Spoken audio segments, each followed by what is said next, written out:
أعوذ بالله من الشيطان الرجيم. بسم الله الرحمن الرحيم. الحمد لله رب العالمين. الرحمن الرحيم. مالك يوم الدين. إياك نعبد وإياك نستعين. اهدنا الصراط المستقيم. صراط الذين أنعمت عليهم غير المغضوب عليهم ولا الضالين.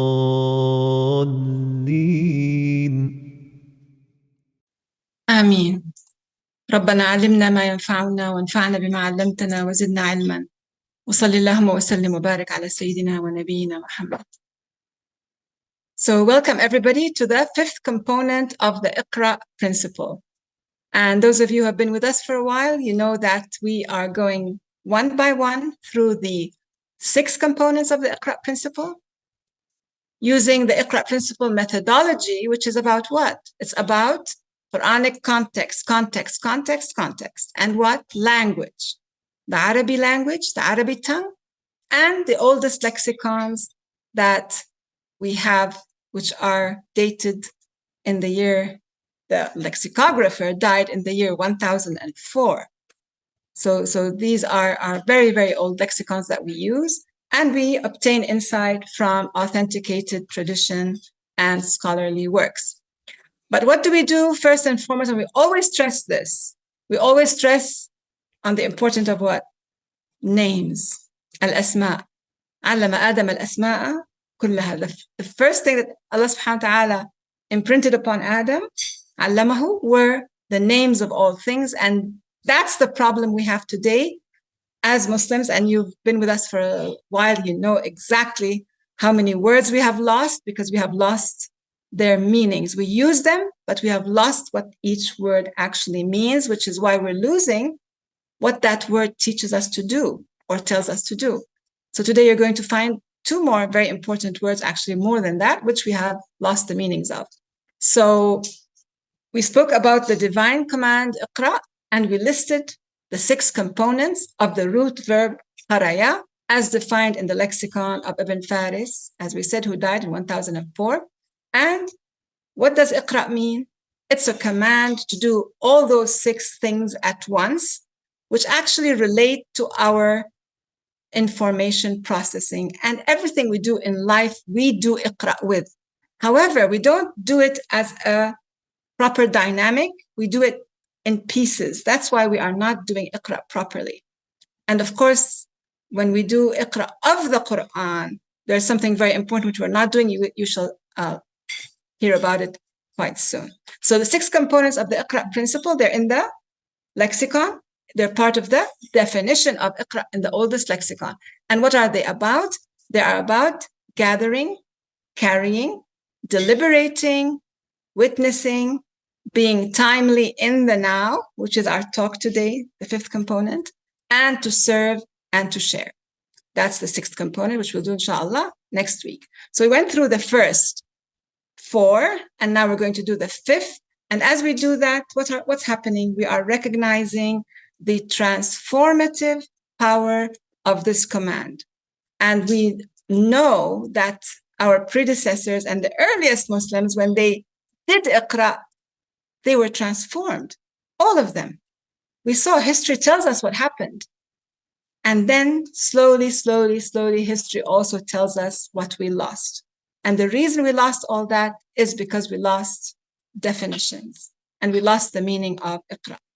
To most people, Iqra today means what? To read, maybe to read with deliberation, to look at what you're reading. But Iqra to the Prophet, peace upon him, did not mean that.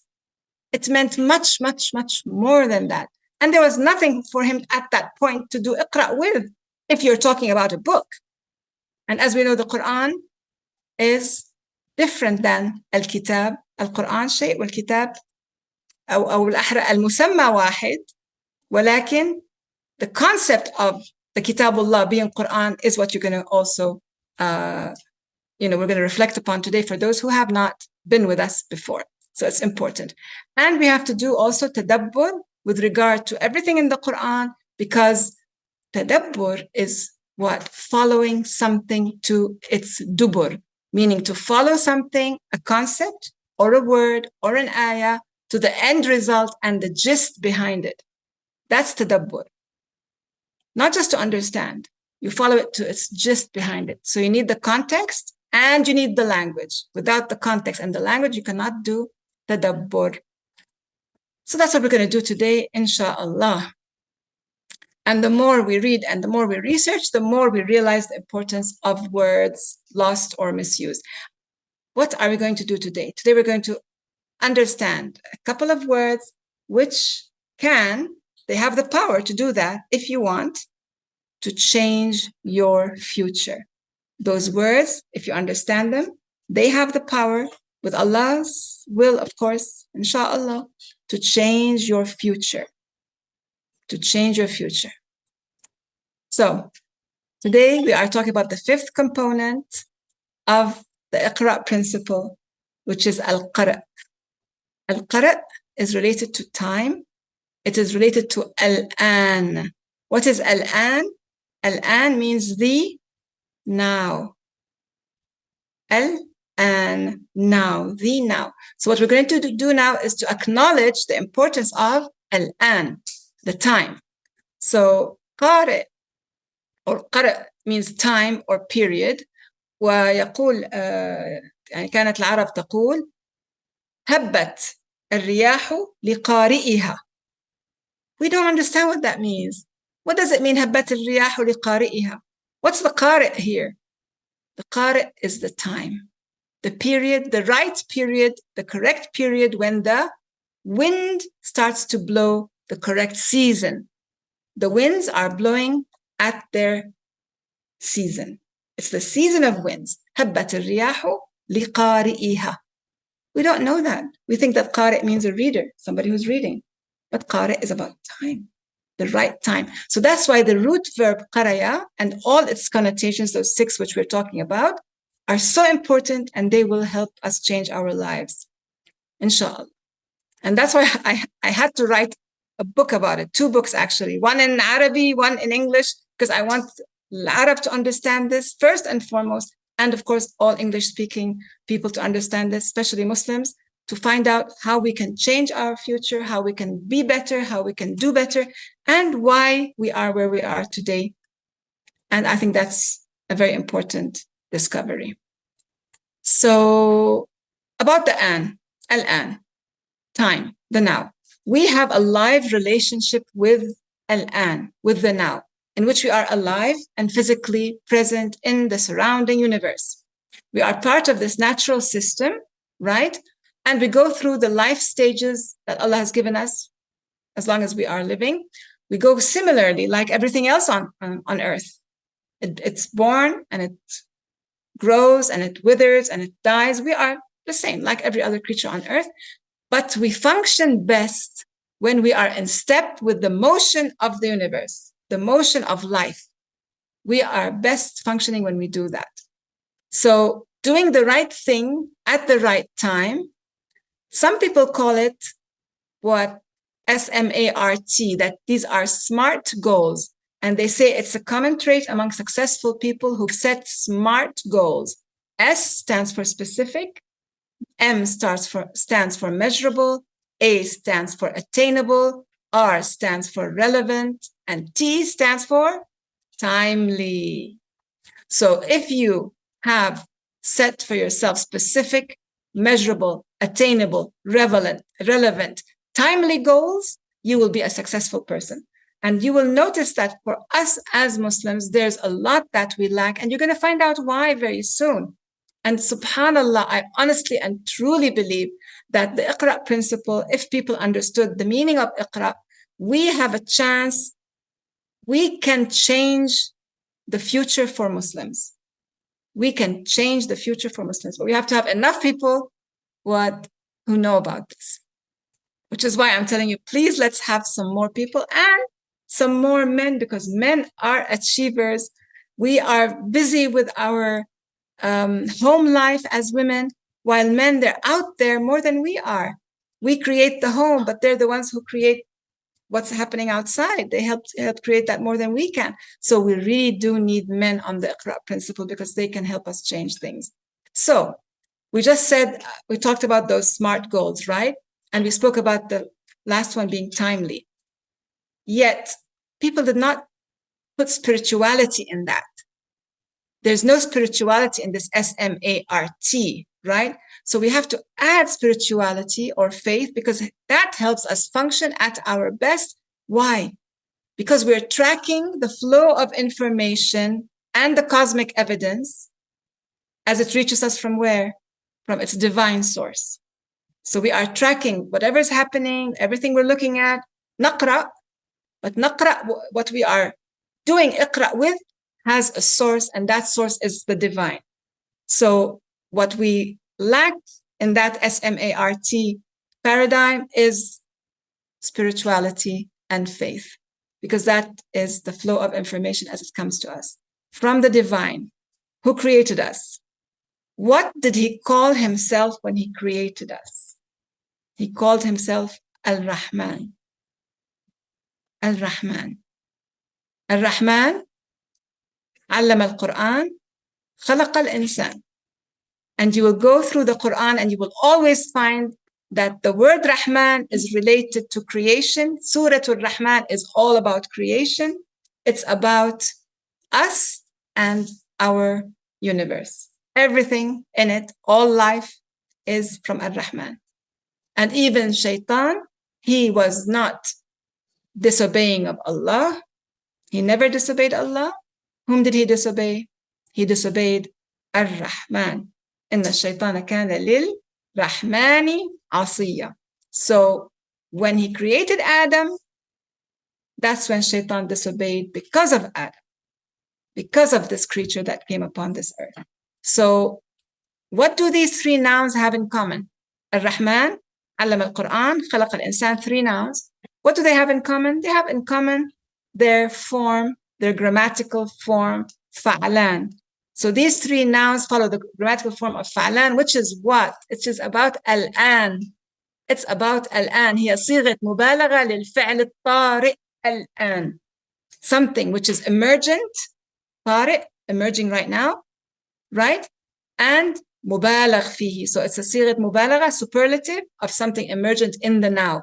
So Ar-Raḥmaan is in the now, always, with us, the inssaan. The inssaan is in the now, and Qur'an is unlike kitab, because kitab is just a compilation, could be a compilation of anything, whereas Qur'an is God's word in the an, which we are supposed to do Iqra with. So Ar-Raḥmaan, علم القرآن, خلق الإنسان, these three nouns are in the an, which is what we're talking about today, related to what? The fifth component of the Iqra principle. So any word in accordance with fa'lan denotes someone or something whose action is both superlative, mubalagh, and current, emergent, tari', taking place at this instance. We gave you an example, if you remember, the difference between ja'i' and jaw'an. Ja'i' is somebody who's hungry. Jaw'an is somebody who's hungry right now, in extreme hunger right now. That's the difference. Al-an. So when we say qara'a, we say qara'a or qara'at qira'atan. That's the usual word to say, which is a reading. She read or he read a reading. Qara'a qira'atan, qara'at qira'atan. However, there's something called Qur'an. Qara'a or qara'at or yaqra'u Qur'anan. What is that? That's a totally different entity. It's not qira'ah. It's a Qur'an. Allah subhanahu wa ta'ala called it Qur'an because it is what? It is in the an. When you have a qari' opening Kitabullah becomes Qur'an to that qari'. Kitabullah is Kitabullah. It's full of what? Wisdom and beauty and guidance and everything. But Without a qari, it's kitabullah. The qari makes it Qur'an. It brings out in the now all that it has, because that qari is an inssaan, and Raḥmaan علم القرآن خلق الإنسان. So it is superior. It is occurring now as we speak. What is that Arabic saying? Many of you have heard that. الوقت كالسيف إن لم تقطعه قطعك. Time is like a sword. If you do not cut through it, it shall cut through you. What does that mean? It means actually make use of time. You have to make use of time and spend it wisely. If not, you are the one who's going to be what? Losing something, because it's like a sword. So we should take advantage of time. We know that. We know of the hadith of our Prophet, peace upon him. اغتنموا خمسا قبل خمس. Make use of, take advantage of 5 before 5. What are they? Your youth before your old age, your health before your sickness, your wealth before your poverty, your free time before your occupation, and your life before your death.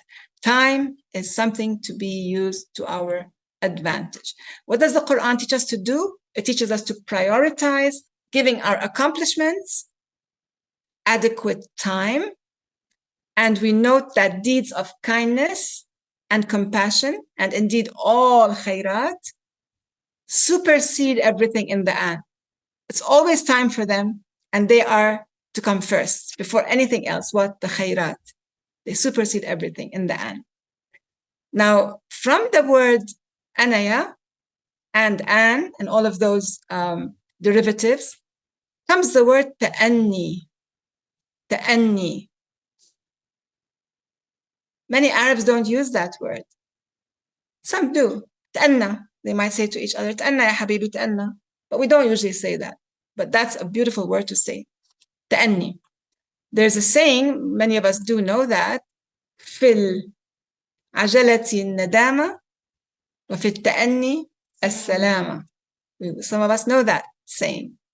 So in Arabic, there's a big difference between hastening, which is sur'a, and rushing, which is ajala.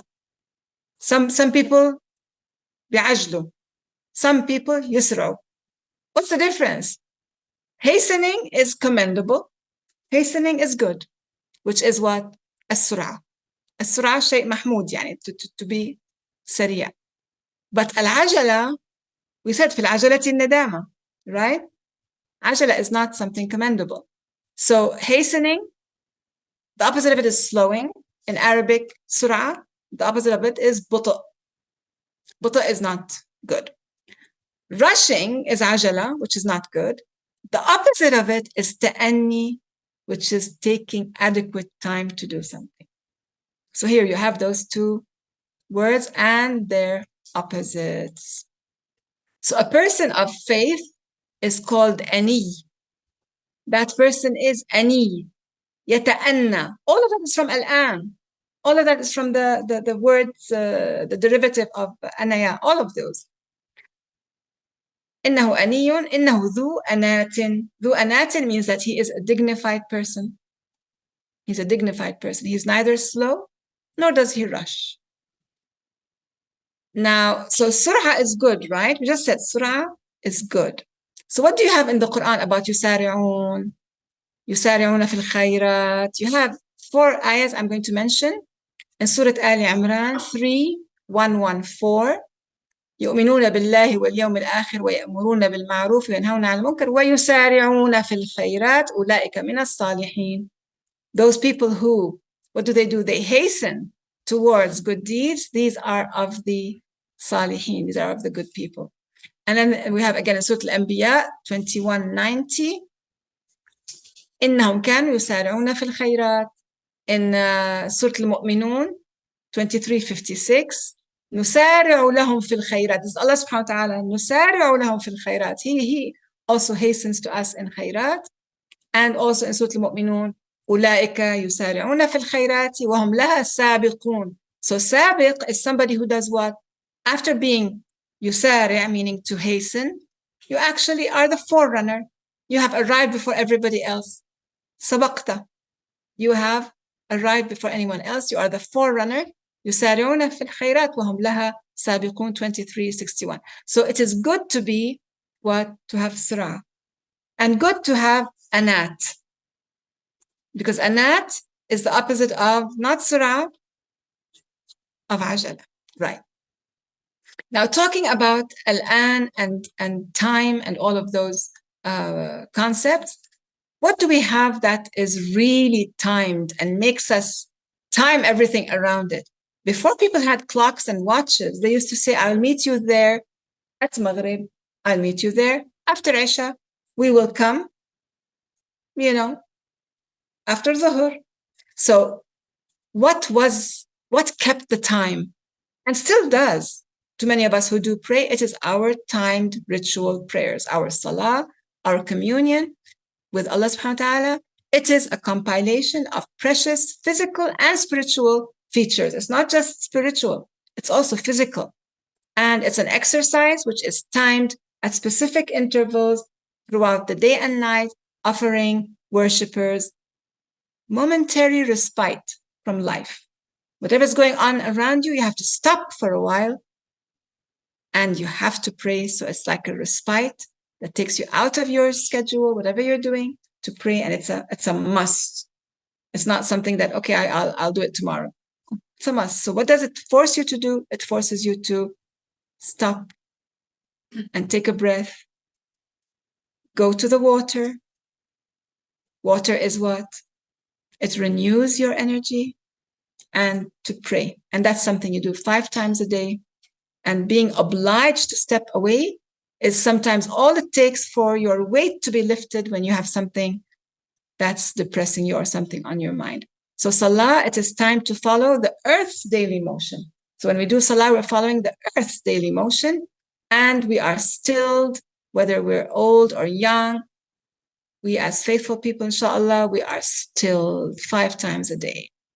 And we reflect and we self-correct because salah forbids you from committing wrong. إن الصلاة تنهى عن الفحشاء والمنكر ولذكر الله أكبر in Surah Al-Ankabut 29:45.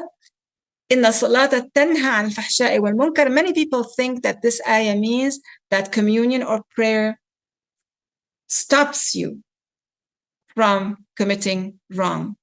It doesn't stop you. It forbids you. تنهى ولا تنهي. You see the Arabi language?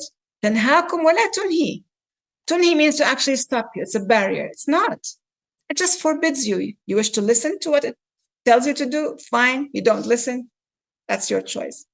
So تنهى ولا تنهي. تنهى عن الفحشاء والمنكر ولذكر الله أكبر. So what is another characteristic of prayer?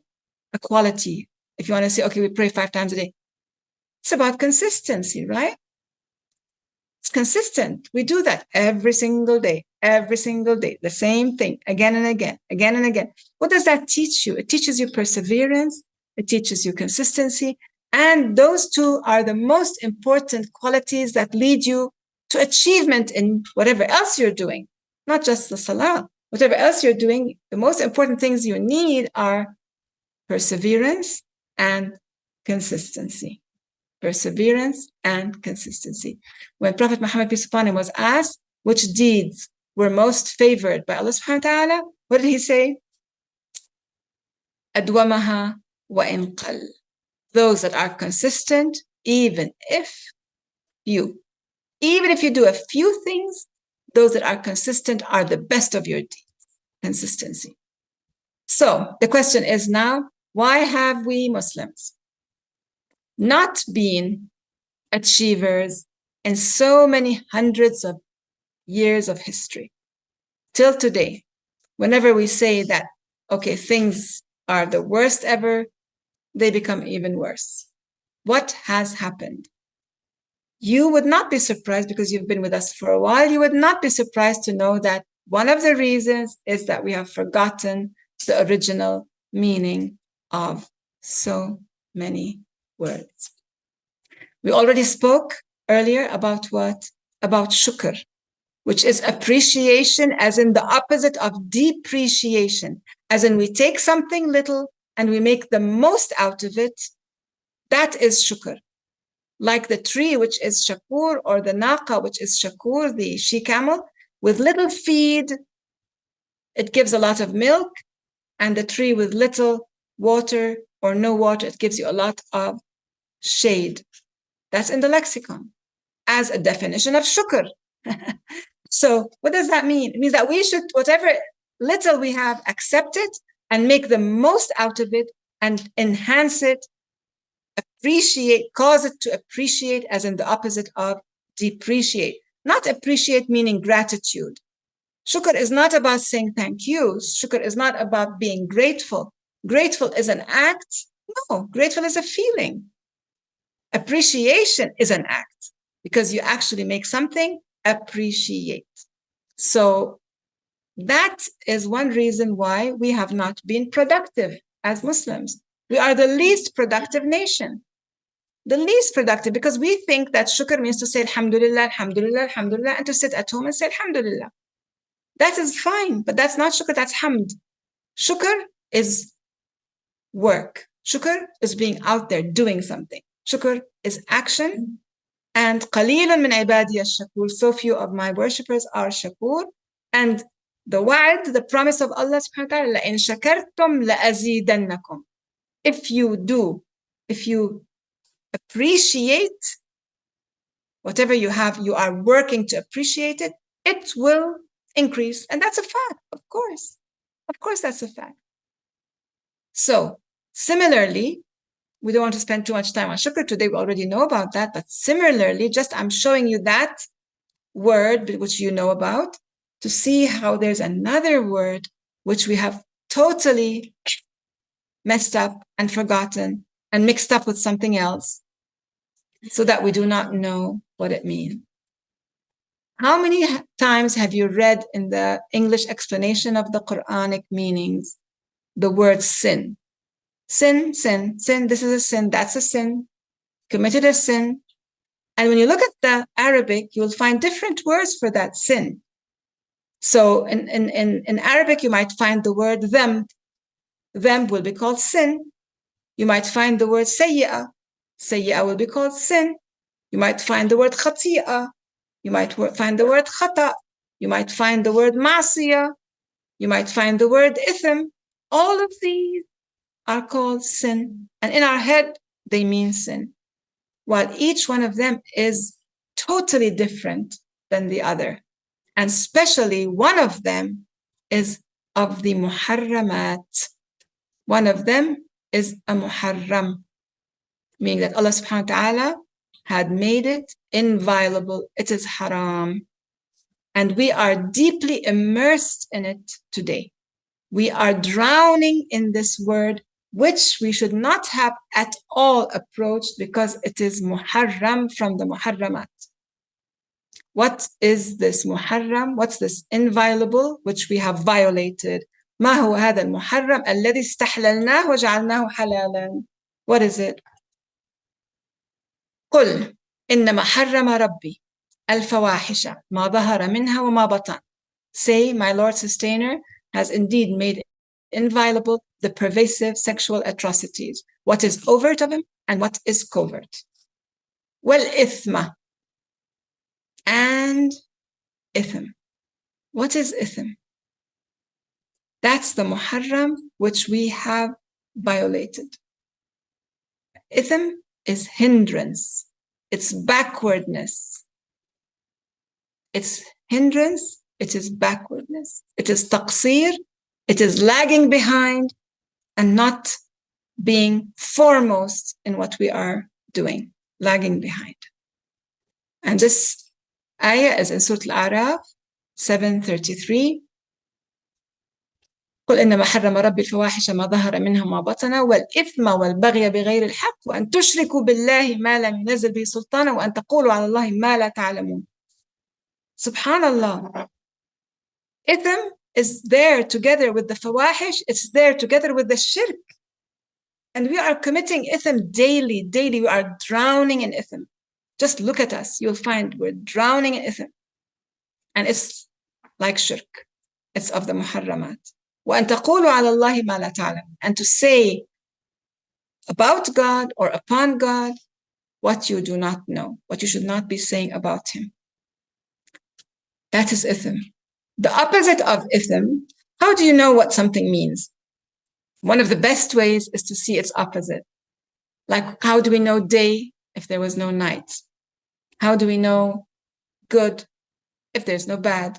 How do we know health if there's no sickness?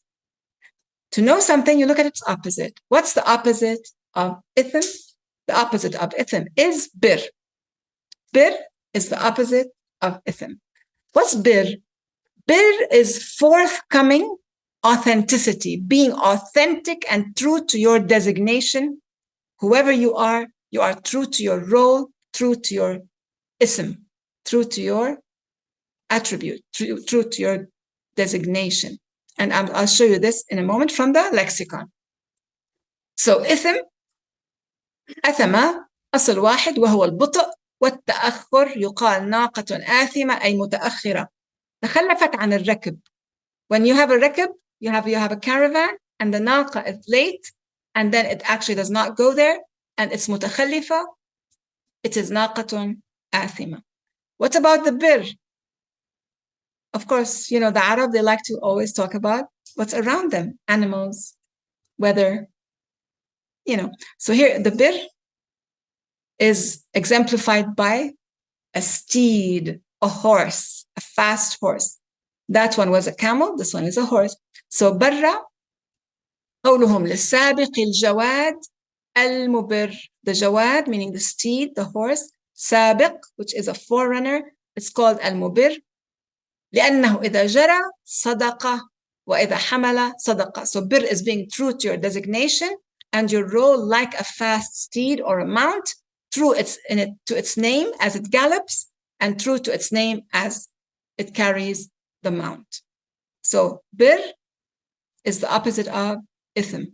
Ithm is hindrance, backwardness, lagging behind, like the camel that stayed behind after the caravan had left. And bir is like the horse that was the forerunner, doing everything what as best as his name, to be true to his name. This is so important because we have to be true to our role and our name. Like, for example, I'm a daughter. I should be true to that name, to my ism, to my mother and father. I'm a sister. I should be true to that name. Whatever I am, I should be true to that name, like that as Jawad al-Mubir. إذا جرى صدقة وإذا حمل صدقة. Whatever he does, he is true to his name. So what does Allah subhanahu wa ta'ala tell us about ithm? Strangely enough, you will look through the Qur'an, you will see the other sins, so-called sins, you will see they have a way to ask God for forgiveness, that he would expiate them, you know, that you would expiate them, that you sort of like try to get over it. So for example, what do you have for sayyi'ah? Takfir. نكفر عنهم سيئاتهم. The sayyi'ah is different than the dhanb. Dhanb has no takfir. Dhanb needs a maghfirah. نغفر ذنوبهم ونكفر عنهم سيئاتهم. So there are two different things, the sayyi'ah and the dhanb. What about ithm? You will not find a single ayah in the Quran telling you what to do if you have ithm. Why? Once you do the ithm, you are stuck in it. The only thing you can do to get out of it is to do bir. It's an action. You are stuck in the ithm. What is your recompense? We said we don't have the word punishment in Arabi, right? We said iqab and aqiba, and all of those words do not mean punishment. They mean what? They mean consequence of what you're doing. So what's the consequence of ithm? Continue in your ithm. You're hindered, stay there. Stay hindered, lag behind. Okay, stay lagging behind. And then you will suffer because of lagging behind everything that comes with it. So because we as Muslims are lagging behind, we are suffering so many other things that are coming because I was lagging behind. You will have, for example, poverty. Okay, you will have, for example, ignorance. You will have all those things. You will have them because of ithm. And they're all related to ithm. So it's the ithim, and the consequence of ithim is ithim itself. Allah subhanahu wa ta'ala tells us in Surah An-Nisa 4:110 to 111, وَمَنْ يَعْمَلْ سُوءًا أَوْ يَظْلِمْ نَفْسَهُ ثُمَّ يَسْتَغْفِرِ اللَّهَ يَجِدْ اللَّهَ غَفُورًا رَحِيمًا. Whoever commits an ill or a bad deed or wrongs his own self, thereafter, seeking God's forgiveness, shall find God most forgiving, most merciful. Next ayah. وَمَنْ يَكْسِبْ خَطِيئَةً أَوْ إِثْمًا ثُمَّ يَرْمِ بِهِ بَرِيئًا فَقَدْ احْتَمَلَ بُهْتَانًا وَإِثْمًا مُبِينًا.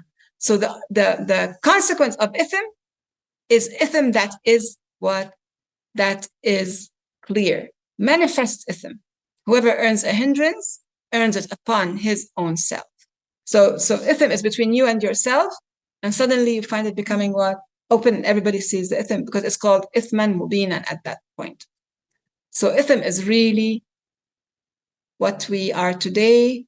نحن أمة آثمة. And if we don't realize that, we will never get into bir. We don't even know the meaning of ithim. If you ask people what's the meaning of ithim, they won't know. They won't tell you it's about this, about being backward. They'll tell you it's about a sin, about feeling bad about something, feeling guilty about something, but it's not. Allah subhanahu wa ta'ala tells us, وَذَرُوا ظَاهِرَ الْإِثْمِ وَبَاطِنَهُ إِنَّ الَّذِينَ يَكْسِبُونَ الْإِثْمَ سَيُجْزَوْنَ بِمَا كَانُوا يَقْتَرِفُونَ. Forsake both the external of hindrance and its internal. Indeed, those who earn hindrance shall be recompensed by exactly that which they were committing, meaning further of the same, further ithim. So as an ummah today, this is what has happened to us. We are impeded, and we continue to be impeded just because we're not being authentic and forthcoming, each to his role. Even to our role as Muslims, we are not abrar. Even to our role as Muslims, we have no bir. Even in that, we are athimin. And so many, but it starts with what? With each individual. Each individual should be yabirru bi simatihi. Whatever your ism is, like that jawad, like that horse, you should be forthcoming with your sima. The only way to do that is to start what? Doing bir. Look at the Qur'an, what it talks about bir, start doing bir, and whatever your duty is, whatever your role is, be forthcoming in it. Reach out and physically hold on to bir and seek it at every stage of your life and in every role of your life. So Allah subhanahu wa ta'ala commanded us to do bir. And to whom does He command us to start with bir? To our parents, of course, to our parents. It starts with parents.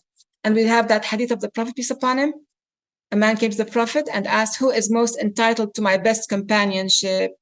Man أحق الناس بحسن صحابتي. The Prophet said, Ummuk, your mother. The man said, ثم من? Then whom? He said, Ummuk. ثم من? Ummuk. ثم من? 3 times Ummuk, until the 4th time he said, ثم أبوك. And then your father. Which shows you that bir is first and foremost to your parents, but your mother 3 times before your father. And that goes to every female. Some people might think this is strange, but if you have to do bir to your sisters and brothers, sisters 3 times before you get to your brother. Do bir to your sister, brother.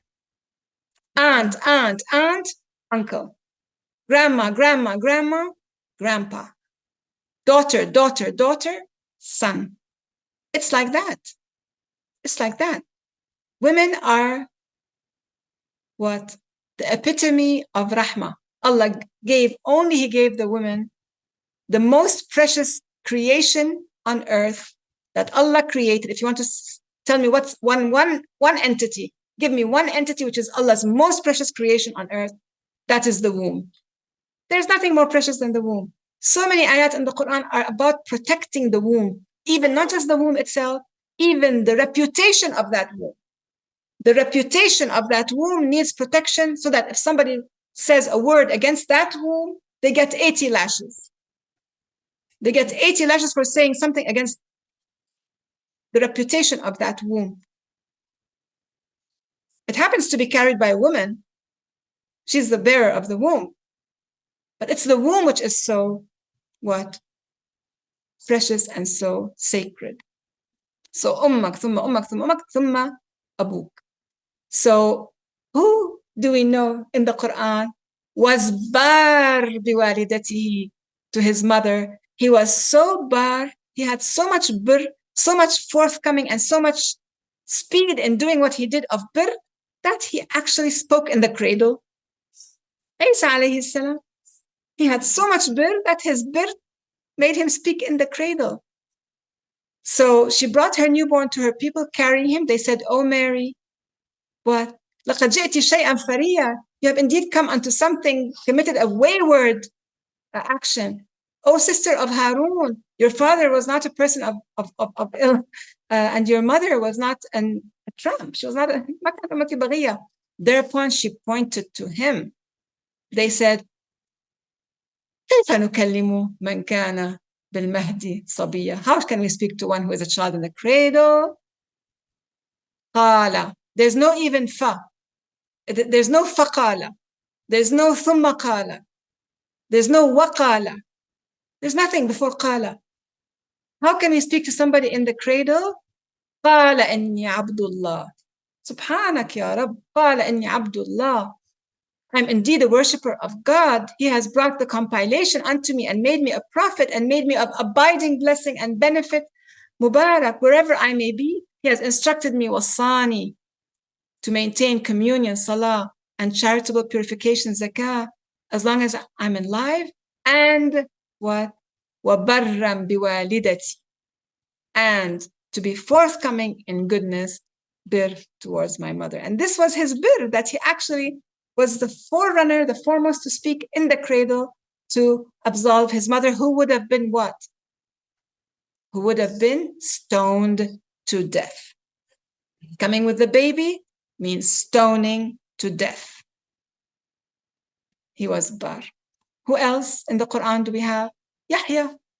يا يحيى خذ الكتاب بقوة وآتيناه الحكم صبيا وحنانا من لدنا وزكاة وكان تقيا. Surah Maryam, also Surah 19, Ayah 14. وبرا بوالديه. Now Yahya had, John, he had two parents now, mom and dad, right? وبرا بوالديه ولم يكن جبارا عصيا وسلام عليه يوم ولد ويوم يموت ويوم يبعث حيا. So especially to parents, especially in old age, especially to parents, especially in old age. We have a hadith also that Rasulullah, he said, رغم أنف ثم رغم أنف ثم رغم أنف. Let him be humbled into dust. Let him be humbled into dust. And he was asked who? He said, he who sees his parents during their old age, either of them or both of them, yet he does not enter Jannah. Yet he does not enter the garden. You أدرك أبويه عند الكبر أحدهما أو كليهما فلم يدخل الجنة. Someone who has parents, has elderly parents, and does not go to heaven, that is strange. Because all you have to do is just take care of them. And you'll enter heaven. Subhanallah. So bir is to be sought in every one of our roles, be forthcoming in authenticity and goodness. Whatever you are, you're a wife, you're a mother, you're a teacher, you're a daughter or son, you are a legislator, you are a leader, whatever you are, a student, whatever you are, be forthcoming in your role, be bar to your role, because you shall be asked. You had that role in life, you had that chance for bir. Were you bar or were you athim? And actually, whatever I'm telling you, everybody please realize that I'm not saying it out of a position of being above that. I'm actually the person who needs this advice the most, which is why I cannot leave what I'm doing. I have to keep reminding myself to be doing those things. So, and also when I listen to something I've said earlier, I say, oh yeah, I should do that. May Allah forgive me. So do not, I'm not a scholar. I'm just a researcher who is bringing you the research as I see it, because I think what I should be serving and sharing, which is the final component of the Iqra principle, which we shall talk about next week. We have to serve and share, no matter what. Even if we feel that sometimes what we're saying is not what we're doing, we're trying, but we're not up to par. Still better than not saying it, because we are serving and sharing and not pretending to be something we are not, inshallah. So, forthcoming authenticity, we spoke about that. Doing a good deed within the adequate and the right time that it should be done. Never postponing, do not procrastinate. I should say that to myself first and foremost. And those of you who are with us before, you remember the 5-second Quranic rule. Some of us heard Mel Robbins when she spoke about the 5-second rule, that if you do not something within, you think of something, you do not do it within 5 seconds, you will never do it, because you keep postponing and postponing. The 5 seconds is the most important time to get up and do it. So actually, when she said that, I said to myself, subhanallah, I think we do have something like that in the Quran. And I checked, and it was there, subhanallah, in Surah Ali Imran 159. فَإِذَا عَزَمْتَ, at the center of the ayah till the end, it says, فَإِذَا عَزَمْتَ فَتَوَكَّلْ عَلَى اللَّهِ إِنَّ اللَّهَ يُحِبُّ الْمُتَوَكِّلِينَ. It takes 5 seconds to say that line. فَإِذَا عَزَمْتَ فَتَوَكَّلْ عَلَى اللَّهِ إِنَّ اللَّهَ يُحِبُّ الْمُتَوَكِّلِينَ. It's 5 seconds to say that statement. And if you say it, number one, you're counting how much time has passed. But the most important thing is that you're doing tawakkul on Allah subhanahu wa ta'ala, and Allah is helping you to actually get up and do that. And that's very important to remember when the bell rings for morning prayer and you say, I will just wait another few minutes. And khalas, once you wait, you don't wake up. So bir is something you seek in life, and insha'Allah, you will gain the title of being bar or barra, the plural of which is al-abrar, but it's not your title unless Allah gives it to you, and it's probably your title. If you have bir in life, it'll be your title in the afterlife. So as we know, titles are given by Allah subhanahu wa ta'ala. We are alladhina amanu. We don't know if we are al-mu'mineen or not. The title mu'min is given by Allah subhanahu wa ta'ala because the mu'min will never become kafir. And the title kafir is given by Allah because the kafir will never become mu'min. But as long as you are in the verb stage, you can be alladhina amanu thumma kafaru thumma amanu thumma kafaru thumma izdadu kufran. You can verbally, you can actually fluctuate. But once you are al-mu'min or mu'min, khalas, aflaht, you have succeeded. That's what Allah subhanahu wa ta'ala says, qad aflaha al-mu'minun. At that time when the ayah was revealed, there was no falah. They were not having at all any falah. It was in Mecca. They were having a hard time. So the commentators said, aflahu fil akhirah, meaning that, okay, aflahu, Allah says, qad aflahu, not in life, definitely, because at that point there was no falah. Allah intends it for the akhirah. But actually, they did aflahu. By what? By gaining the title. Alas, they will never become kuffar. Those who were mu'mineen at that time, they gained the title qad aflahu. They have gained the title of iman, qad aflaha al-mu'minun. So we're speaking about what? Doing something, changing our life, changing our future from what? From being athimin to being abrar, inshallah. Let us have bir and change the way we do everything. Be barra to yourself, be bar to yourself. But then somebody might ask, what is the use when everything is preordained? What is the use of me changing or not changing, since it's the qadar anyway, and everything is preordained, and the qadar will happen whether I do it or don't do it? That's the qadar. Well, ask that person. Look, you did not understand the meaning of ithm. Are you sure you understand the meaning of qadar? Are you sure you understand the meaning of qadar, you who are saying that? You did not understand the meaning of ithm. Are you sure you understand the meaning of qadar? The original meaning of qadar, which the Prophet, peace upon him, and his Sahaba understood, that one. Are you sure you understand it? So qadar has been a well-discussed topic among scholars. It's a huge topic, which we're going to mention today because it has to do with ithm and hindrance, which we have done of our own doing. Had we known the meaning of the words, we would not have been hindered. So meaning that what? Meaning that it was of our own doing collectively. Of our own doing collectively, where we are now is of our own doing, and we can get out of it. It is not preordained by Allah that we are what we are today.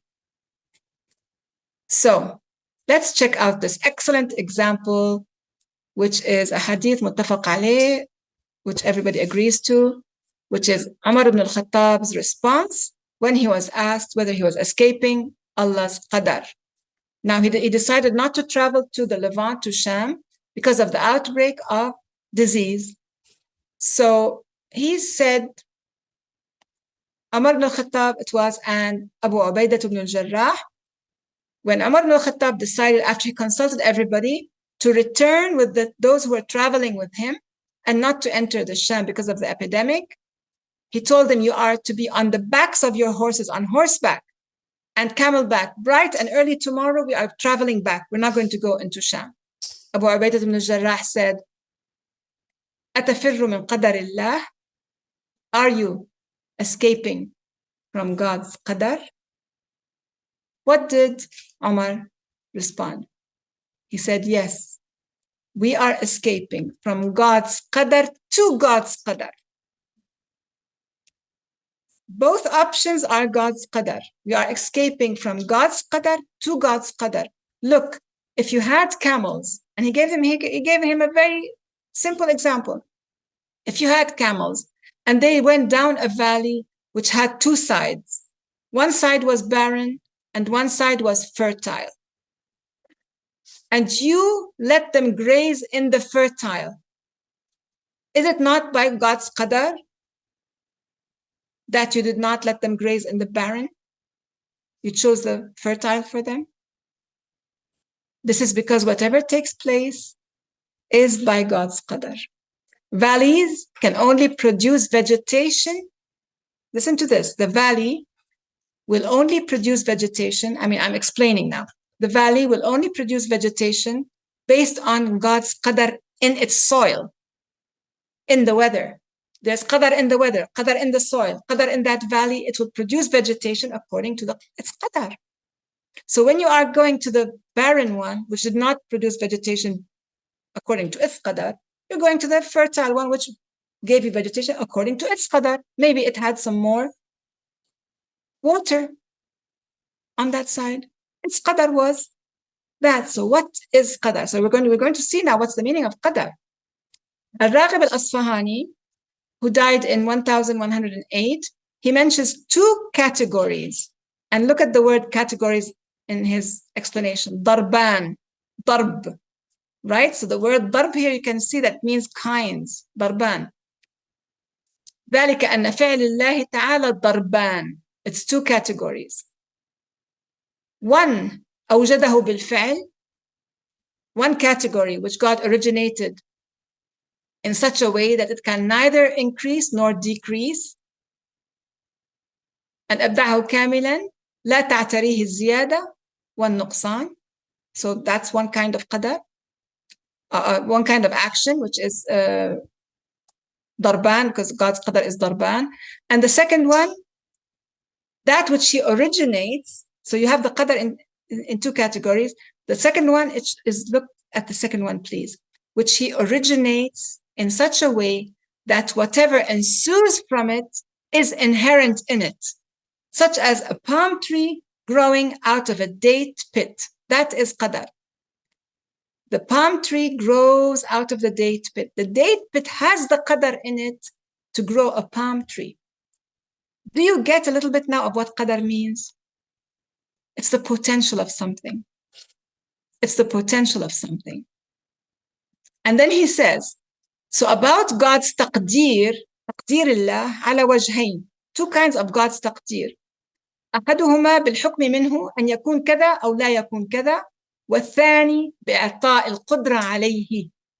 So God's taqdeer is two aspects. The first is that something is like that or not like that. And the second is granting it the capacity to be something. So one is wujub and the other one is imkan. What is like that? No change. And the other one is imkan, possibility, capability. So we must pay attention to these details when we speak of God's qadar. The average Muslim who has confined himself to the sphere of the obligatory, al-wujub, did not look at the imkan, did not look at the other kind of qadar, which is the possibility of something changing, something happening, something having a potential. So they missed the sphere of possibility and stuck to the sphere of the obligatory, becoming as a person to whom God did not give mental or physical capacity to strive for his own good. He lost the mental and the physical capacity to strive because he forgot that one type of qadar is imkan, not just wujub. So in your life, there's wujub and there's imkan. For example, who am I born of? Where was I born? What are my characteristics? My body, the things which my parents gave me, which I had no say in, all of that is wujub. I did not have a say in that. But then there's imkan as well, what I can do, what I can make of myself. So what does Allah subhanahu wa ta'ala say in Surah Saba, 34-36? قُلْ إِنَّ رَبِّي يَبْسُطُ الرِّزْقَ لِمَنْ يَشَاءُ وَيَقْدِرُ وَلَكِنَّ أَكْثَرَ النَّاسِ لَا يَعْلَمُونَ. Say, indeed, my Lord Sustainer does extend the provision to whom he wills, and yaqdir, and he allocates potential. He allocates ultimate worth, which is to be projected ahead. The qadar is the ultimate worth of something to be projected ahead, and you'll see the meaning in a short while. But most cognizant humans do not know. They do not know that. And by the way, if you ask most people, what does this ayah mean? They will say it means, Inna Rabbi yabsutu rizqa liman yasha'u wa yaqtir. And they will tell you yaqtir, not yaqdir. They will change the dal to a ta and tell you that Allah provides or extends to whom he wills, and he holds back. He withholds to whom he wills. Why do you change the yaqdir to yaqtir? Because they did not get the qadar, meaning of qadar, which is about potential. Qadar, as we know now from the lexicon, is what something amounts to and what it is now and what the end of what it can become in the future.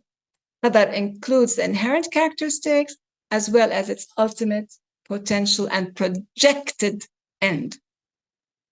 It is the primal constitution of something as well as all the choices made for that entity to project.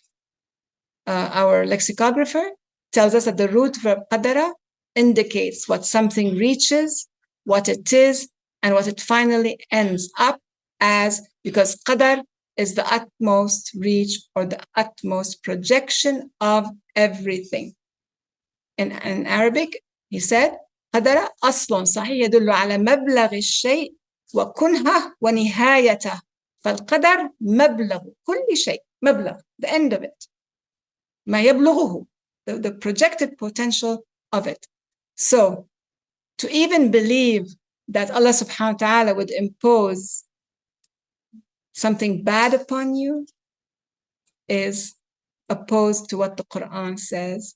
Not only that, but it is unworthy of God's own qadr, of God's own esteem, his qadr. Qadr. Allah has an esteem. Hold him in high esteem. Don't hold Allah subhanahu wa ta'ala in lower esteem than is rightfully his. ما قدر الله حق قدره. We have that 3 times in Surah Al-An'am, in Surah Al-Hajj, in Surah Al-Zumar. وما قدر الله حق قدره. 691. ما قدر الله حق قدره. إن الله لقوي عزيز. 2274. وما قدر الله حق قدره. 3967, Surah Al-Zumar. We do not esteem Allah subhanahu wa ta'ala in what is his rightful due. That is something which we should start doing, inshaAllah. So placing blame on qadar or on God, astaghfirullah al-azim, leads us not just to be lazy and not to do what we need and to be drowning in our ithm. It leads us to something very dangerous, which is self-absolution. Self-absolution. It's not my fault. Allah's qadar. It's not me. Allah did that. It's not me. The qadar did that. How many times has it happened that you have heard parents who forced their daughters to marry, and the daughters did not want to marry, and that person did not want to marry that person for some reason, and then they came to their parents divorced, and the parents said, Habibti, it was your qadar. We did facilitate it, but it's your qadar to marry that person. And they had forced her to marry him despite her objections. How many times have you heard something, a business deal, anything happening, and people blaming it on qadar, on Allah subhanahu wa ta'ala, not on their own choices and their own thoughts? So when we lose the lawm, self-blame, we lose our nafs lawama. And the nafs al-lawama is the closest nafs to Allah subhanahu wa ta'ala because it is blaming itself and trying to improve. When you lose your nafs al-lawama, you're not blaming yourself for anything. What are you? What kind of a nafs do you have? So each of us has a role to play in what is possible, in the imkan, in God's qadar. Sheikh Muhammad al-Ghazali, who died in 1996, he wrote in his book 100 Questions About Islam, he says, إن الإنسان إرادة حرة بها كلف وبها صح اختياره وبها تم جزاؤه وكون الله أعانه على ما أراد لنفسه أو أمده بالتيار الكهربائي الذي أنار بيته لا ينفي مسؤوليته التامة عما فعل. The cognizant human possesses a free will by which he is charged, by which his choices are rightfully his, and by which is delivered his recompense. Your choices, your recompense. Now, considering that God has helped him in what he wanted for himself, or has provided him with an electric current to illuminate his home, that does not negate his full responsibility for everything he has done. So to summarize, the word qadar is not a fixed situation. The word qadar bears promise. It's a word which gives you potential and growth and promise and choice. It's not something which is fixed. So when we look at our young people with their widened observation, subhanallah, they know about that. They feel that in their, because they are closer to the fitra than we are. They feel that. And they ask you, and you tell them, you know what, it's qadar. They want to work harder. They want to have choices. They want to run and look at things and choose. And you tell them, no, this is qadar. You're ruining their chances, because every single thing on earth is created biqadar. Inna khalaqna kulla shay'in biqadar. Surah 54, Ayah 50. Every single thing is created with ingrained potential, ingrained qadar. So there's a saying in Arabic, al-ilmu yahtifu bil-amal, فإن أجابه وإلا ارتحل. Al-ilm yahtifu bil-amal. Knowledge calls for action's response. Knowledge calls for action's response. فإن أجابه وإلا ارتحل. Failing which, knowledge absconds. Knowledge calls for action's response, failing which, knowledge absconds. What absconds? Knowledge. Because knowledge calls for action's response. Failing the action, your knowledge absconds. That's what happened to us in one nutshell. So our talk today was about Iqra principle, methodology, and the 6 components of the root verb qaraya, and the importance of names. And we spoke very briefly about the first, second, third, and fourth components: to gather, to retain, to deliberate, and to witness. And we spoke deeply and in detail about the 5th component, in detail, the importance of al-an, the now, the tahrim of ithm, the fact that ithm is haram min al-muharramat. We spoke about the meaning of ithm and bir, and the importance of doing things within their adequate time, and the meaning of qadar, or potential, in which we have a choice, whatever we choose being part of God's qadar. بسم الله الرحمن الرحيم آمن الرسول بما أنزل إليه من ربه والمؤمنون كل آمن بالله وملائكته وكتبه ورسله لا نفرق بين أحد من رسله وقالوا سمعنا وأطعنا غفرانك ربنا وإليك المصير لا يكلف الله نفسا إلا وسعها لها ما كسبت وعليها ما اكتسبت ربنا لا تؤاخذنا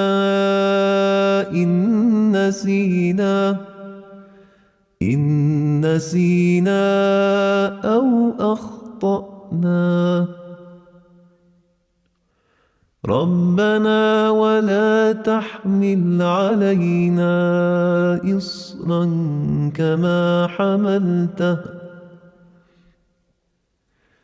إصرا كما حملته على الذين من قبلنا ربنا ولا تحملنا ما لا طاقة لنا به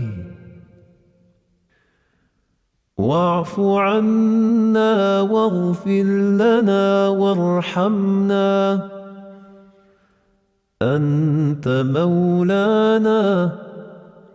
أنت مولانا فانصرنا على القوم الكافرين